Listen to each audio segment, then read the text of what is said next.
हरे कृष्णा। सभी उपस्थित भक्तों के चरणों में सादर दंड प्रणाम। ओम अज्ञान तिमिरंधस्य ज्ञानांजनशलाकया चक्षुरुन्मिलितं येन तस्मै श्री गुरुवे नमः। श्री चैतन्य मनोभीष्टं स्थापितं येन भूतले स्वयं रूपः कदा मह्यं ददाति स्वपदान्तिकं। नमो विष्णुपादाय कृष्णप्रेष्ठाय भूतले श्रीमते भक्तिवेदांत स्वामिन् इति नामिने। नमस्ते सरस्वते देवे गौरवाणी प्रचारिणे निर्विशेष शून्यवादी पाश्चादेशतारिणे। जय श्री कृष्ण चैतन्य प्रभु नित्यानंद श्री अद्वैत गदाधर शिवासादि गौर भक्तवृंद। हरे कृष्णा कृष्ण कृष्ण हरे हरे, हरे राम राम राम हरे हरे। हरे कृष्णा। सभी उपस्थित भक्तों के चरणों में सादर दंड प्रणाम, हार्दिक स्वागत, हार्दिक अभिनंदन। श्रीमद् भगवद गीता यथारूप अध्याय संख्या 1 श्लोक संख्या 13 तक हमारा विचार हो चुका है। अध्याय संख्या 1 का नाम है कुरुक्षेत्र के युद्ध स्थल में सैन्य निरीक्षण या अर्जुन विषाद योग भी इस अध्याय को कहा जाता है। विषय वस्तु इस प्रकार से चली हुई थी कि दोनों सेनाएं एक दूसरे के सामने आ चुकी हैं, कुरुक्षेत्र के युद्ध स्थल में लड़ने के लिए बिल्कुल तैयार हैं। उसी बीच में व्यूह रचना देखकर राजा दुर्योधन अपने आचार्य द्रोणाचार्य के पास जाता है, पांडवों की सैन्य रचना की प्रशंसा करता है, उनके जो सशक्त महारथी योद्धा हैं उनके नाम गिनवाता है। उसके बाद अपने योद्धा कहीं वे हताश ना हो जाए, अपनी सेना कहीं हताश ना हो जाए, इसलिए अपने भी योद्धाओं के नाम गिनवाता है और कहता है कि हमारे योद्धा या हमारा पक्ष जो है वो शक्तिशाली है ना, क्योंकि हमारे जो रक्षक है, हमारे जो सेनापति हैं वो भीष्म पितामह हैं। दूसरी तरफ भीम है जो भीष्म पितामह की अपेक्षा एक कम अनुभवी, कम शक्तिशाली योद्धा है। भीम में भी बड़ी शक्ति है निस्संदेह, लेकिन भीष्म पितामह की तुलना में देखा जाए तो फिर भीष्म पितामह की बराबरी तो वो नहीं कर सकता है। और इस प्रकार भीष्म पितामह की तो प्रशंसा करता ही है, लेकिन साथ ही साथ जितने बाकी योद्धा हैं उनकी भी बड़ी प्रशंसा कहता है। अन्ये च बहवः शूरा मद अर्थे त्यक्त जीविता नाना शस्त्र प्रहरणा सर्वे युद्ध विशारदा। तो भीष्म पितामह तो थोड़े बूढ़े भी हो गए हैं, लेकिन और भी बहुत सारे ऐसे योद्धा हैं जो मेरे लिए मत अर्थे त्यक्त जीविता, जो मेरे लिए अपना जीवन अर्पित करने के लिए, अपना जीवन दांव पे लगाने के लिए मेरे लिए ही वो जी रहे हैं। ऐसे बहुत सारे बहवः शूरा, एक नहीं है, बहुत है ना। तो आप सब सहयोग दें, आप सब जो है हमारा पूरा सहयोग करें, भीष्म पितामह का सहयोग करें ताकि इस युद्ध में हम विजयी हो जाए। दुर्योधन अपनी कुशल चातुर्य से, निपुणता से, अपने इस राजनीति शास्त्र के कुशल विज्ञान से, ज्ञान से बहुत अच्छी तरह अपने महारथियों को और अपनी सेना को संतुष्ट करता है। भीष्म पितामह जो कि उसके दादा हैं, वे वृद्ध हैं, पितामह हैं, वे उसके प्रयोजन को समझ जाते हैं और क्या कहते हैं, तस् संजयन हर्ष कुरुविद्ध पितामह सिंहनाद विनद्य च उच्च ही शंख दद्भौ प्रतापवान एक उच्च शंख को वो बजाते हैं, बड़ी ऊंची गर्जना होती हैं, सिंह गर्जना होती है, सिंहनादम। यहाँ कहते हैं संजय सिंहनादम कि शेर जैसे दहाड़ रहा है जोर से, वैसे सिंहनाद होता है। और दुर्योधन को हर्ष होता है ये सुनकर कि देखिए मेरे पितामह मेरे लिए युद्ध भूमि में किस तरह पूरी शक्ति के साथ, पूरे जान लगाकर जो है वो खड़े हैं। बड़ा प्रसन्नचित होता है और क्योंकि सेनापति हैं उनके साथ ही साथ जो है तत्र शंखाच भैर्य च पणवाण कह गोमुखा सेवा अभ्यंत शब्द तुमलो अभवत। उनके साथ साथ जितने कौरव पक्ष के शंख, नगाड़े, बिगुल, तुरही, सींग इत्यादि इत्यादि सब एक साथ बजते हैं और वो संवेत शब्द कैसा था, तुमलह अभवत, बड़ा जोर से हुंकार हुई, बड़े जोर से आवाज हुई, बड़ी जोर से गर्जना हुई और कौरवों के हृदय बड़े प्रसन्नचित हुए। दुर्योधन का हृदय बड़ा प्रफुल्लित हुआ कि मैं जीत जाऊंगा, देखिए ऐसे महारथी योद्धा मेरे साथ हैं। लेकिन अब गीता भगवान की है, भगवान की वाणी है, अर्जुन भगवान का शुद्ध भक्त है। इन दोनों का नाम अब देखिए पहली बार गीता में आ रहा है। कहाँ? पहले अध्याय का श्लोक संख्या 14। आइए इससे आगे विचार करना प्रारंभ करते हैं।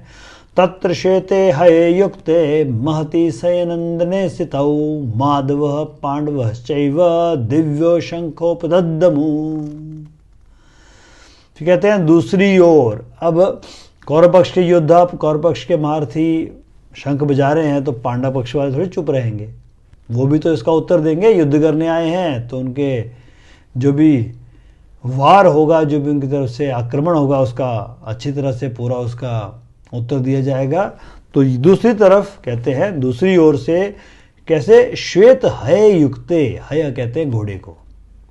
तो कैसे घोड़े हैं अर्जुन के रथ पे? श्वेत रंग के, सफेद रंग के। दूसरी ओर से श्वेत घोड़ों द्वारा खींचे जाने वाले, और कैसा रथ है ये? बहुत बड़ा, महती, बहुत बड़ा रथ है, विशाल रथ है। विशाल रथ पर आसीन माधवः पांडवः चैव, भगवान कृष्ण का जो पहला नाम, पहला संबोधन जो गीता में आता है वो है माधव। माधव शब्द से उनको संबोधित किया गया है, और अर्जुन को कहा गया है पांडव, है ना? पांडव। कृष्ण और अर्जुन ने अपने अपने शंख कैसे बजाए? दिव्य शंखौ प्रदद्दमतु, दिव्य शंख बजाए।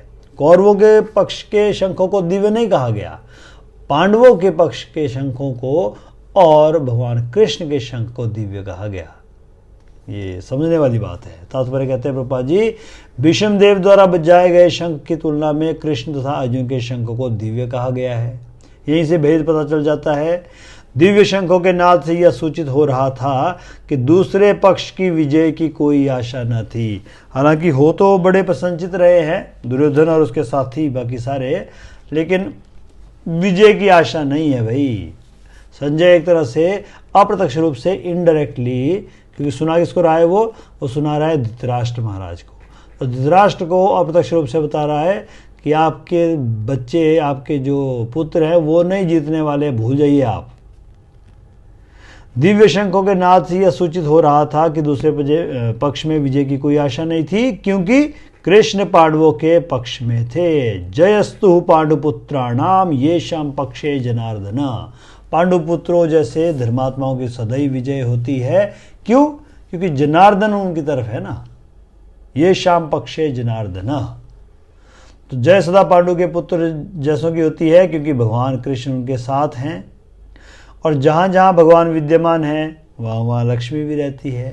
जैसे हम गोपी गीत सुनते हैं कार्तिक महीने में, विशेष रूप से वृंदावन में गाया जाता है, तो कहते हैं जयति ते धिकम जन्मना व्रजः शयत इंदिरा शशदत्रहि, है ना। गोपियाँ कहती है कि आपका जन्म है कृष्ण, कहाँ हुआ है? व्रज में हुआ है। जयति ते धिकम, और इसकी जो महिमा है वो बढ़ गई है, इसकी विजय जो है इस ब्रजमंडल की वो बढ़ गई है। आपके जन्म लेने मात्र से ये ब्रजमंडल धन्य धन्य हो गया है। और शयत इंदिरा, इंदिरा नाम किसका है? लक्ष्मी जी का। तो इंदिरा जो है, लक्ष्मी जो है, वो स्वयं यहाँ निवास करने आ गई है। क्यों? क्योंकि आपने इस ब्रजमंडल के ऊपर जन्म ग्रहण किया है। तो ये भगवान की महिमा है। जहाँ भगवान होते हैं वहाँ लक्ष्मी भी रहती है, क्योंकि वो अपने पति के बिना नहीं रह सकती है। लक्ष्मीपति ही नाम शो करता है, बताता है माधव। लक्ष्मीपति यानी माधव, माधव यानी लक्ष्मीपति। अतः जैसा कि विष्णु या भगवान कृष्ण के शंख द्वारा उत्पन्न दिव्य ध्वनि से सूचित हो रहा था, विजय तथा श्री, विजय श्री जिसको कहा जाता है, विजय तथा श्री दोनों ही अर्जुन की प्रतीक्षा कर रही थी। इसके अतिरिक्त जिस रथ में दोनों मित्र आसीन थे, विशाल रथ जिसको कहा गया है, वो अर्जुन को अग्नि देवता के द्वारा प्रदत्त था, जिसकी पूरी एक कथा आती है कि खांडव वन में, खांडव प्रस्थ में, किस प्रकार जब मैदानव की तुष्टि करने के लिए और इंद्रप्रस्थ बसाने के लिए खांडव वन को जलाया गया, तब अग्निदेव ने प्रसन्न होकर अर्जुन को ये दिव्य शंख और दिव्य शंख भी, और दिव्य शंख तो नहीं, क्षमा करें, दिव्य शंख तो उसको स्वर्ग में मिला था, लेकिन उसको दिव्य रथ जो है वो अग्निदेव ने प्रदान किया था। और इसे सूचित हो रहा था कि तीनों लोकों में जहां कहीं भी वो जाएगा उसकी विजय निश्चित है। चलिए आगे बढ़ते हैं। श्लोक संख्या 15। पांचजन्यम ऋषिकेशो देवदत्ता धनंजय पौंडम दद्मौ महाशंख भीम कर्मा वृकोदर। तो भगवान कृष्ण के शंख का नाम आ रहा है। भगवान कृष्ण ने अपना पांचजन्य शंख वो बजाया। भगवान कृष्ण ने अपना पांचजन्य शंख बजाया ऋषिकेशो। और अर्जुन के शंख का नाम है देवदत्तम धनंजय। अर्जुन ने देवदत्त नामक शंख बजाया। वो शंख अर्जुन को, जब अर्जुन स्वर्ग की यात्रा पे गया था, बहुत सारे दिव्यास्त्रों को इकट्ठा करने के लिए देवलोक में, तब अर्जुन को वहाँ ये शंख इंद्र देवता के द्वारा दिया गया था। इस शंख का नाम था देवदत्त। देवताओं ने दिया था अर्जुन को, देवताओं के द्वारा दिया गया, इसलिए इस शंख का नाम है देवदत्त। और अति भोजी एवं अति मानवीय कार्य करने वाले भीम ने पौंड दद्मौ महाशंख। शंख नहीं है भीम का तो महाशंख है। क्यों है महाशंख? क्योंकि भीम कार्य भी कैसे करते हैं? वृकोदर। वे अति भोजी है, बहुत अधिक भोजन करते हैं। नहीं, सिर्फ भोजन ही बहुत अधिक नहीं करते हैं, कार्य भी बड़े अद्भुत करते हैं, है ना। अति भोजी और अति मानवीय कार्य करने वाले वृकोदर भीम ने पौंड्र नामक एक अपना एक भयंकर शंख बजाया। तात्पर्य, इस श्लोक में भगवान कृष्ण को क्या कहा गया है? पिछले श्लोक में कहा गया भगवान कृष्ण को माधव, लक्ष्मीपति। इस श्लोक में भगवान को कहा जा रहा है, क्या कहा जा रहा है? ऋषिकेश। तो इस श्लोक में भगवान कृष्ण को ऋषिकेश कहा गया है। क्यों? क्योंकि वे ही समस्त इंद्रियों के स्वामी हैं। माधव क्यों है? क्योंकि लक्ष्मी के पति हैं, लक्ष्मीपति हैं, इसलिए माधव है। ऋषिकेश क्यों है? क्योंकि समस्त इंद्रियों के वो स्वामी हैं। सारे जीव उनके भिन्नांश हैं। आगे कहेंगे गीता में, पिता हम सर्व, है ना, पिता हम सर्व जीवस्य माता धाता पितामह। मैं सभी जीवात्माओं का मैं पिता हूँ, माता हूँ, धाता हूँ, उनका पालन करने वाला हूँ, है ना। तो सारे जीवन के भिन्नांश है, अतः जीवों की इंद्रियां भी उन्हीं की इंद्रियों की अंश हैं। हमारी जो इंद्रियां हैं वो भगवान की इंद्रियों से ही निकली है, उनकी अंश हैं। चूंकि निर्विशेषवादी जीवों की इंद्रियों का कारण बताने में असमर्थ हैं। निर्विशेषवादियों को नहीं पता कि हमारी इंद्रियां कहाँ से आई। हमारी इंद्रियां मूलतः कृष्ण की इंद्रियों से उत्पन्न हुई हैं। तो निर्विशेषवादी जीवों की इंद्रियों का कारण बताने में असमर्थ हैं, इसलिए वो जीवों को इंद्रिय रहित या निर्विशेष कहने के लिए उत्सुक रहते हैं। जो निर्विशेषवादी होते हैं, जो भगवान के स्वरूप के ऊपर विश्वास नहीं करते हैं, वो कहते हैं भगवान की इंद्रियां नहीं हैं, जीवात्माओं की इंद्रियां भी नहीं हैं। अरे क्यों नहीं है? बिल्कुल है, भगवान की दिव्य इंद्रियां है, जीवात्माओं की भी इंद्रियां है, दिव्य नहीं है। हालांकि हमारी भौतिक इंद्रियां हैं, यदि उनको भक्ति में लगाया जाए तो हमारी इंद्रियां भी आध्यात्मिक हो सकती हैं। भगवान समस्त जीवों के हृदय में स्थित होकर उनकी इंद्रियों का निर्देशन करते हैं, इसलिए उनका नाम ऋषिकेश है। किंतु वे इस तरह निर्देशन करते हैं कि जीव उनकी शरण ग्रहण कर ले। तो वह किस तरह निर्देशन करते हैं? कि जीवात्मा भगवान के शरणागत हो जाए, है ना, इसलिए वो निर्देशन करते हैं। और विशुद्ध भक्त की इंद्रियों का तो वो प्रत्यक्ष निर्देशन करते हैं। क्योंकि शुद्ध भक्त हैं, भक्त कौन है? जो कि स्वतः अपनी इच्छा से भगवान के शरणागत हो, उसको शुद्ध भक्त कहते हैं, है ना। जबरदस्ती जीवन में किसी के दबाव में आकर हम भगवान की शरण में जाएं, वो शुद्ध भक्ति नहीं कहलाती है। अपनी इच्छा से स्वतः अपने आप हम अपना निजी स्वतंत्रता को जब भगवान को अर्पित करते हैं, उसको भक्ति भाव शरणागति कहा जाता है। तो ऐसे भक्तों की इंद्रियों का वे प्रत्यक्ष निर्देशन करते हैं, जैसे अर्जुन की कर रहे हैं। यहाँ कुरुक्षेत्र की युद्ध भूमि में भगवान कृष्ण अर्जुन की दिव्य इंद्रियों का निर्देशन करते हैं। मतलब वहाँ होते हैं, उठ अर्जुन, अर्जुन खड़ा हो जाता है, बैठ अर्जुन, अर्जुन बैठ जाता है, अर्जुन तीर चला, अर्जुन तीर चलता है, अर्जुन मार, तो अर्जुन मारता है। तो जैसा कृष्ण कहते हैं वैसा अर्जुन करता है। तो अर्जुन की इंद्रिय भी कैसे होगी है? भगवान के निर्देशन में रहकर दिव्य। इसलिए उनको ऋषिकेश कहा गया है। भगवान के विविध कार्यों के अनुसार उनके भिन्न भिन्न नाम हैं। उदाहरणार्थ उनका एक नाम मधुसूदन है, क्योंकि उन्होंने मधु नाम के असुर को मारा था। और गौओं और इंद्रियों को आनंद देने के कारण वे गोविंद कहलाते हैं।